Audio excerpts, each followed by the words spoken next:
चुप रहो और इस चुप्पी को किसी उपलब्धि की तरह मत पकड़ो, क्योंकि जिस क्षण तुमने इसे पकड़ने की कोशिश की उसी क्षण यह फिसल जाएगी।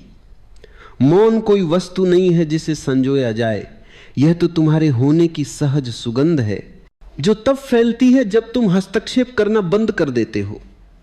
मन बहुत चालाक है, वह मौन को भी अभ्यास बना लेता है। वह कहता है अब मैं शांत हूं, अब मैं आगे हूं, अब मैंने पा लिया।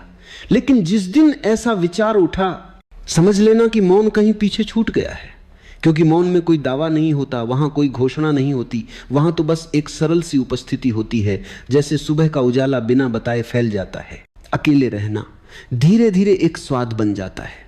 शुरुआत में यह अजीब लगता है, क्योंकि जीवन भर तुम्हें सिखाया गया है कि अकेले होना मतलब कुछ गलत है, कुछ अधूरा है।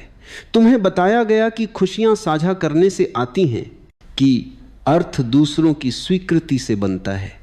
पर किसी ने यह नहीं बताया कि जब तक तुम खुद के साथ सहज नहीं हो, तब तक हर साझा करना भीतर की गरीबी से ही आएगा। एकांत में पहली बार यह दिखाई देता है कि तुम दूसरों का सहारा लेकर नहीं जी रहे, बल्कि अपनी ही उपस्थिति से पोषित हो रहे हो। और यह पोषण बाहर से नहीं आता, यह भीतर से फूटता है, जैसे जमीन के भीतर छुपा जल अचानक झरने का रूप ले ले। मन फिर भी बार बार लौटता है पुरानी आदतों के साथ, पुरानी आवाजों के साथ। वो कहता है ये व्यर्थ है, इससे क्या मिलेगा, दुनिया आगे निकल जाएगी। पर देखना, ये आवाज डर से जन्मी है। डर इस बात का कि अगर तुम सच में शांत हो गए तो वह सब ढह जाएगा जिस पर तुम्हारी पहचान टिकी है। इसलिए मन को शत्रु मत बनाओ, बस उसे देखो। देखने में ही उसका जादू टूटने लगता है।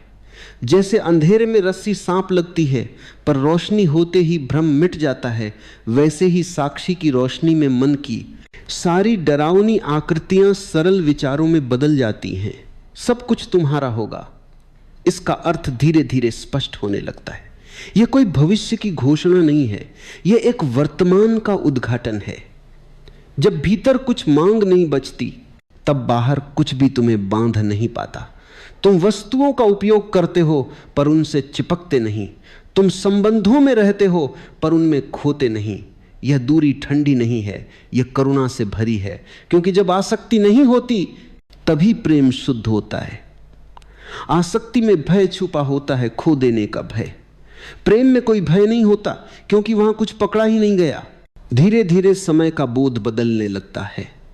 घड़ी तो चलती रहती है, पर भीतर कहीं जल्दी नहीं रहती। अतीत की स्मृतियां आती हैं, पर वे बोझ नहीं बनती। भविष्य की कल्पनाएं उठती हैं, पर वे बेचैनी नहीं लाती। सब कुछ एक लहर की तरह आता जाता है, और तुम किनारे खड़े दर्शक नहीं, बल्कि उसी जल में घुले हुए हो। यही वह क्षण है जहां जीवन संघर्ष नहीं लगता, बल्कि एक खेल की तरह हल्का हो जाता है। खेल में गंभीरता होती है, पर बोझ नहीं होता। यहां कोई उपदेश नहीं है कि तुम संसार छोड़ दो। छोड़ने का भाव भी अहंकार का ही एक रूप है। बात बस इतनी है कि संसार तुम्हारे सिर पर न चढ़ा रहे। जब भीतर का केंद्र स्थिर हो जाता है, तब संसार अपने सही स्थान पर आ जाता है। तब सफलता असफलता नहीं बनती और असफलता आत्मदंड नहीं बनती। दोनों सिर्फ घटनाएं रह जाती हैं, आती हैं और चली जाती हैं, और तुम पाते हो कि तुम्हारी शांति उन पर निर्भर नहीं है। अस्तित्व बहुत कोमल है, पर मन ने उसे कठोर सिद्धांतों में बांध दिया है। ध्यान उस कोमलता की ओर लौटना है। जब तुम बिना किसी उद्देश्य के बैठे होते हो, बिना कुछ साबित किए, बिना कुछ सुधारने की जल्दी में, तब एक मीठी सी शांति धीरे धीरे उतरती है। यह शांति उत्तेजना नहीं है, यह आंत आनंद है, जो शोर नहीं करता, जो भीतर ही भीतर फैलता है। इसमें कोई नशा नहीं, पर फिर भी यह तुम्हें गहरा कर देता है। और फिर एक दिन ऐसा आता है, तुम्हें पता भी नहीं चलता, जब तुम देखते हो कि जो खोज रहे थे वह कभी खोया ही नहीं था। खोज ही भ्रम थी। यह समझ किसी तर्क से नहीं आती, यह एक मौन हंसी की तरह आती है। उस हंसी में कोई व्यंग्य नहीं, बस करुणा होती है अपने पुराने प्रयासों के लिए, अपनी पुरानी बेचैनी के लिए। और उसी करुणा में एक नई शुरुआत नहीं, बल्कि एक गहरी विश्रांति होती है। यह विश्रांति मृत्यु जैसी नहीं है, यह जीवन से भरी है। इसमें आंखें खुली होती हैं, इंद्रियां सजग होती हैं, पर भीतर कोई खिंचाव नहीं होता। तुम चलते हो, बोलते हो, कार्य करते हो, पर भीतर कुछ अडिग रहता है, जैसे पहाड़ की गहराई में स्थिरता और शिखर पर बदलता मौसम। यही वह अवस्था है जहां मौन तुम्हारे साथ रहता है, चाहे तुम शब्दों में ही क्यों ना बोल रहे हो। और तब समझ में आता है कि चुप रहना, अकेले रहना और सब कुछ पा लेना, ये तीन अलग बातें नहीं हैं। ये एक ही अनुभव के तीन पहलू हैं। चुप्पी से एकांत जन्म लेता है, एकांत से स्वतंत्रता, और स्वतंत्रता में सब चुप्पी अब बोझ नहीं लगती, क्योंकि तुमने देख लिया है कि शोर बाहर नहीं था, शोर तो उस भीतर की जल्दबाजी में था जो हर क्षण कुछ और चाहती थी। जब यह जल्दबाजी थोड़ी ढीली पड़ती है तब मौन अपने आप उतरता है, जैसे थकी हुई सांस गहराई से बाहर आती है। यह मौन खाली नहीं है, यह जीवंत है, स्पंदित है, और इसमें एक अनकही बुद्धि बहती रहती है। तुम कुछ समझने की कोशिश नहीं करते, फिर भी बहुत कुछ स्पष्ट हो जाता है। यही वह जगह है जहां समझ बौद्धिक नहीं रहती, वह अस्तित्वगत हो जाती है। अकेले रहने का स्वाद अब और गहरा होता जाता है। अब यह मजबूरी नहीं, चुनाव बन जाता है। तुम लोगों के बीच भी जाते हो, पर भीतर कोई भीड़ नहीं ले जाते। चेहरों के बीच रहते हुए भी भीतर एक खुला आकाश बना रहता है। पहले संबंधों में घुलकर खुद को खो देने की आदत थी, अब संबंधों में रहते हुए भी खुद में टिके रहने की सहजता है। यह दूरी नहीं, यह संतुलन है। इसी संतुलन में पहली बार संबंध हल्के होते हैं, अपेक्षाओं से मुक्त, शिकायतों से मुक्त। मन फिर भी कभी कभी पुराने हथकंडे आजमाता है। वह आध्यात्मिक होने का भी खेल खेलता है। वह कहता है अब मैं जान गया, अब मैं दूसरों से अलग हूं। लेकिन अगर देखने की तीक्ष्णता बनी रहे तो यह भी पकड़ में आ जाता है। तुम हंस देते हो क्योंकि तुमने देख लिया है कि जानने का दावा ही सबसे सूक्ष्म अज्ञान है। जो सच में जानता है वो कहता नहीं, वो बस होता है। उस होने में कोई ऊंच नीच नहीं होती, कोई तुलना नहीं होती। धीरे धीरे तुम्हारा संबंध इच्छाओं से बदलने लगता है। इच्छाएं अब दुश्मन नहीं लगती, नहीं देवता, वे बस ऊर्जा की लहरें हैं। पहले तुम या तो उन्हें दबाते थे या उनके पीछे भागते थे, अब तुम उन्हें उठते हुए देखते हो, गिरते हुए देखते हो। इस देखने में एक अद्भुत स्वतंत्रता है, क्योंकि जो देखा जा रहा है वह तुम्हें बांध नहीं सकता। इच्छाएं आती हैं, जाती हैं, और उनके बीच एक खालीपन रहता है। वही खालीपन तुम्हारा घर है। समय के साथ एक अजीब सा अनुभव होता है। कभी कभी क्षण इतने घने हो जाते हैं कि समय मानो रुक गया हो, कुछ विशेष नहीं घटता, फिर भी सब कुछ पूरा लगता है।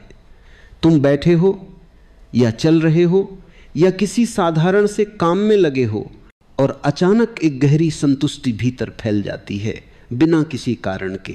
यह कारणहीनता ही इसका सबसे बड़ा संकेत है। जहां कारण होता है वहां मन होता है, जहां कारण गिर जाते हैं वहां अस्तित्व प्रकट होता है। तुम यह भी देखते हो कि नियंत्रण छोड़ने से जीवन बिखरता नहीं, बल्कि एक नई व्यवस्था में ढल जाता है। पहले तुम हर ईज को अपने हिसाब से मोड़ना चाहते थे, अब तुम जीवन को सुनते हो। यह सुनना कानों से नहीं, पूरे होने से होता है। कभी जीवन हाँ कहता है, कभी ना। अब ना से चोट नहीं लगती और हाँ से नशा नहीं चढ़ता। दोनों समान रूप से स्वीकार्य हो जाते हैं। भीतर का साक्षी अब और स्थिर हो जाता है।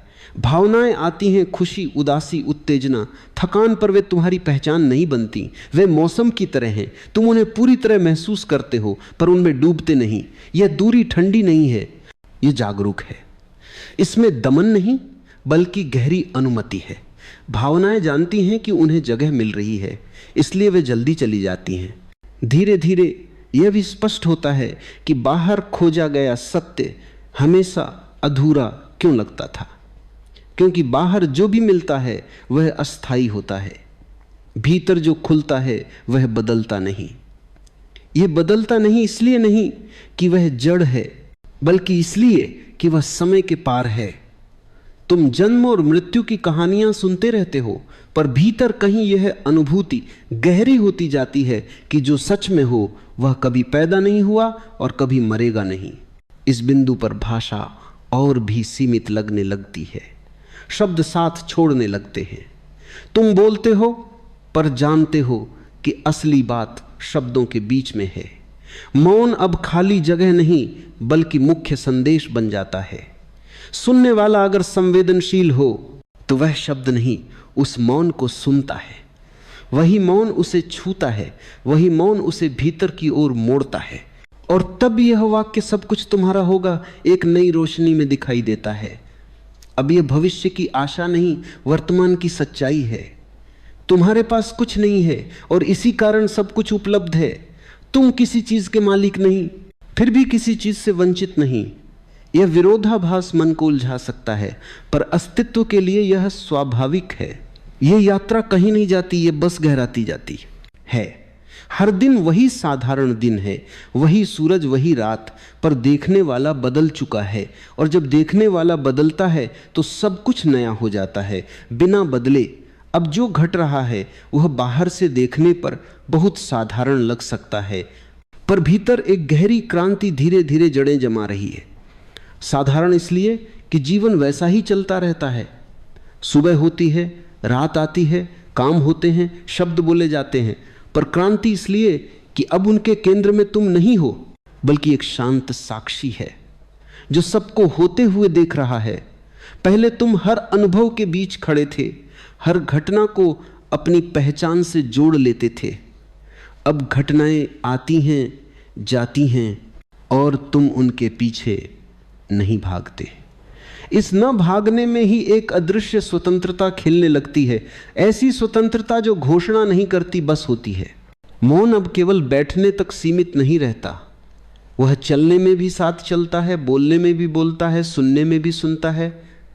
यह मौन निष्क्रिय नहीं है, यह जागृत है। इसमें आलस्य नहीं, इसमें स्पष्टता है। जब तुम किसी से बात करते हो तो शब्द कम होते हैं पर अर्थ गहरा होता है। जब तुम किसी को सुनते हो तो जवाब देने की जल्दी नहीं होती। सुनना पूरा हो जाता है और उसी पूर्ण सुनने में उत्तर अपने आप जन्म ले लेता है। यह उत्तर सोचा हुआ नहीं होता, यह भीतर की शांति से उगा होता है। धीरे धीरे यह भी दिखाई देने लगता है कि अहंकार कितना सूक्ष्म खेल खेलता रहा है। वह कभी दुख के रूप में आता था, कभी उपलब्धि के रूप में।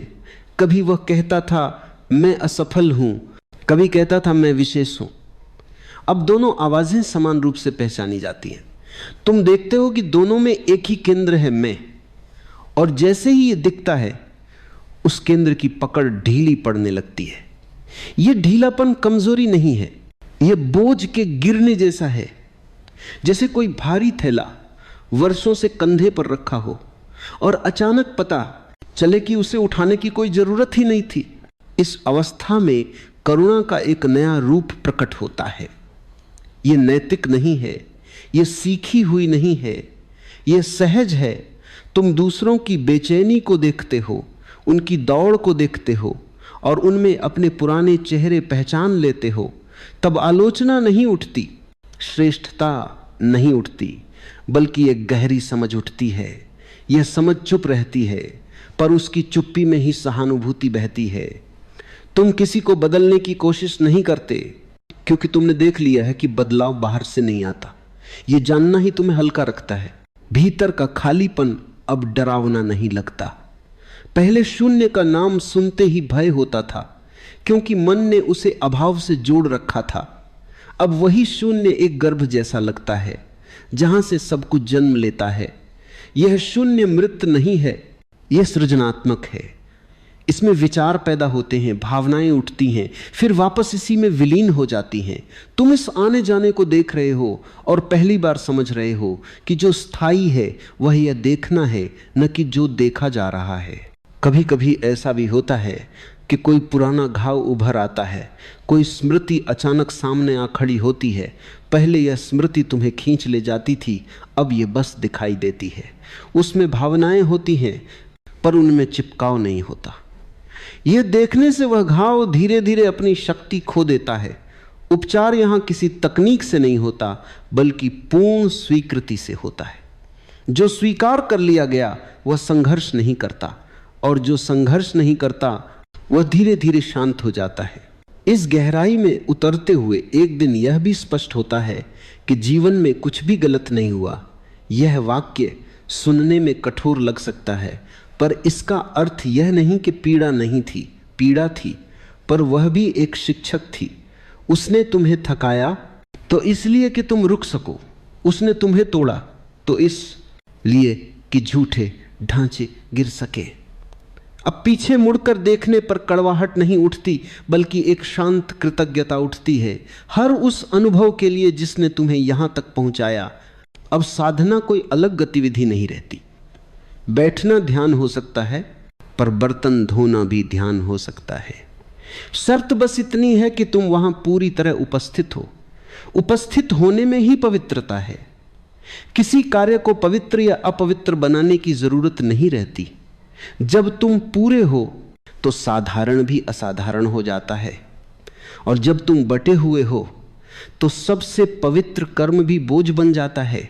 इस अवस्था में भविष्य को लेकर कोई बड़ी योजना नहीं बनती। इसका अर्थ यह नहीं कि दिशा नहीं होती, बल्कि इसका अर्थ यह है कि दिशा जीवन से आती है, मन से नहीं। तुम बहाव के साथ चलना सीख लेते हो। यह बहाव अंधा नहीं है, यह सचेत है। तुम निर्णय लेते हो, पर निर्णय तुम्हें भारी नहीं करते। तुम जिम्मेदारियां निभाते हो, पर वे तुम्हें जकड़ती नहीं हैं। और भीतर कहीं यह अनुभव लगातार गहराता जाता है कि तुम अलग नहीं हो। जो सांस तुम्हारे भीतर चल रही है वही हवा बाहर बह रही है। जो शांति भीतर उतर रही है वही आकाश में फैली है। यह कोई विचार नहीं, यह एक प्रत्यक्ष अनुभूति है। इस अनुभूति में अकेलापन पूरी तरह विलीन हो जाता है, और फिर भी एकांत बना रहता है। यह एकांत अब अलगाव नहीं, बल्कि एकता का दूसरा नाम बन जाता है। अब शब्द फिर से कम पड़ने लगते हैं। कहना बहुत कुछ है, पर कहने की आवश्यकता नहीं लगती। मौन अपने आप पर्याप्त हो जाता है, और इसी पर्याप्तता में एक गहरी तृप्ति छुपी है, जो किसी उपलब्धि से नहीं आती, बल्कि स्वयं के साथ पूर्ण होने से आती है। यह गहराई अभी समाप्त नहीं हुई है, यह तो और भी फैल रही है, और भी मौन हो रही है, और भी सरल। अगले भाग में यही मौन और भी पारदर्शी होगा, जहां मैं की आखिरी छाया भी धीरे धीरे घुलने लगती है और सिर्फ होना शेष रह जाता है। अब जो शेष है वह कोई उपलब्धि नहीं, कोई शिखर नहीं, कोई अंतिम निष्कर्ष नहीं, बल्कि एक निरंतर पिघलना है। यहां पहुंचकर यह साफ दिखाई देने लगता है कि यात्रा कभी बाहर थी ही नहीं। जो खोज थी वह खोजने वाले की ही रचना थी। जैसे ही यह समझ उतरती है, खोज अपने आप गिर जाती है, और उसके साथ ही वह तनाव भी गिर जाता है जो हर खोज में छुपा रहता है। अब कुछ पाने की आकांक्षा नहीं बचती, इसलिए कुछ खोने का डर भी नहीं बचता। जीवन पहली बार अपने पूरे भार के साथ नहीं, बल्कि अपने पूरे सौंदर्य के साथ प्रकट होता है। इस अवस्था में मैं बहुत पतला हो जाता है। वह कभी कभी उठता है, पर अब उसमें पहले जैसी ठोसता नहीं होती। वह एक छाया जैसा है जो रोशनी बदलते ही गायब हो जाता है। पहले यही मैं केंद्र था, अब यह सिर्फ एक उपयोगी संकेत बन जाता है, व्यवहार के लिए, बोलने के लिए, संसार में चलने के लिए। भीतर की गहराई में अब कोई केंद्र नहीं बचता, बस एक खुलापन रहता है, एक असीम विस्तार, जिसमें सब कुछ घटता है पर कुछ भी टिकता नहीं। यहीं पर मौन अपनी अंतिम गहराई प्रकट करता है। यह मौन अब शब्दों के न होने से नहीं पहचाना जाता, बल्कि उस शांति से पहचाना जाता है जो शब्दों के बीच भी बनी रहती है। बोलते हुए भी भीतर कोई कंपन नहीं होता, सुनते हुए भी भीतर कोई प्रतिक्रिया नहीं उठती। सब कुछ होता है पर कुछ भी उलझाता नहीं। यह उदासीनता नहीं है, यह अत्यंत संवेदनशीलता है। इतनी संवेदनशील कि उसमें टकराव की गुंजाइश ही नहीं बचती। यह संवेदनशीलता करुणा में बदल जाती है, पर ऐसी करुणा जो किसी नैतिक ढांचे से नहीं आती। यहां कोई यह नहीं सोचता कि क्या सही है, क्या गलत है। यहां सिर्फ यह देखा जाता है कि क्या घट रहा है, और इस देखने में ही सही अपने आप घटने लगता है, किसी को सुधारने की इच्छा नहीं उठती, क्योंकि यह साफ दिखने लगता है कि हर प्राणी अपनी गति से सीख रहा है, अपनी नींद और जागरण के अपने चक्र से गुजर रहा है। अब अकेलेपन का अर्थ पूरी तरह बदल जाता है। पहले अकेलापन भय देता था, फिर एकांत सुख देता था, और अब यह एकांत भी विलीन हो जाता है। अब अकेलापन और साथ होना दोनों एक ही अनुभव के दो नाम लगते हैं। भीड़ में भी कोई अलग नहीं लगता और एकांत में भी कोई अलग नहीं लगता। अलगाव की जड़ ही कट चुकी है। जो बचता है वह एक निरंतर संबंध है सबके साथ, सबके भीतर, बिना किसी प्रयास के।